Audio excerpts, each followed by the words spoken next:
So we want to know if these two groups of base 10 blocks represent the same number. Let's look at the first group.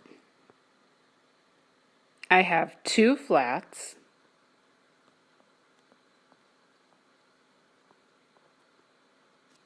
I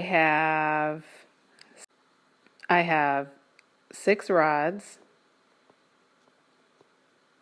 and I have 2 units.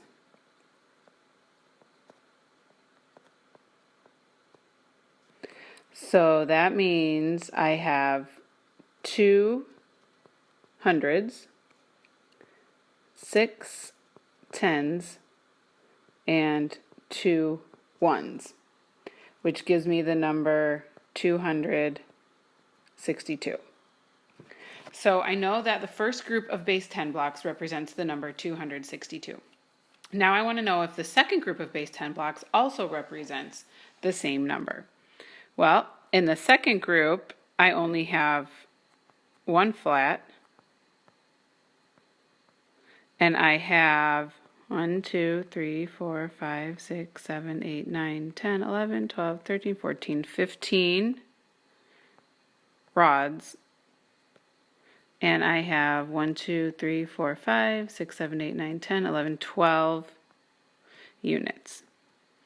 So what we can see here is that the second group of base 10 blocks, I'm not sure exactly what number it represents yet, but I can tell that it wasn't represented using the least amount of base 10 blocks. For example, 15 rods, 10 of those could be replaced with a flat.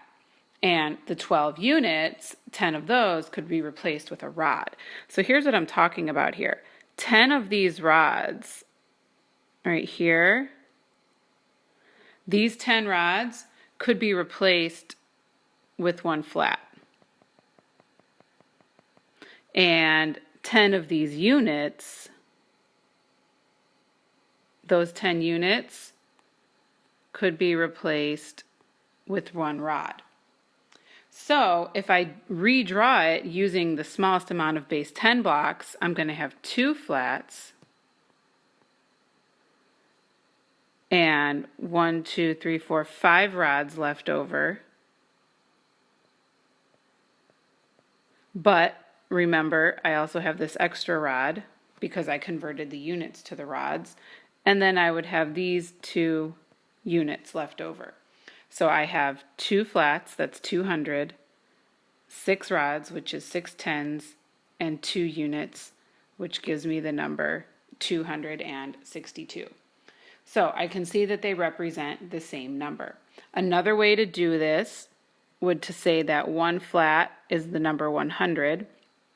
15 rods would be 15 tens, that would be the number 150. And 12 units would be the number 12. So if I added 100 plus 150 plus 112, if I add that all up, you can see I would still get the number 262. So yes, the two groups of base 10 blocks do represent the same number.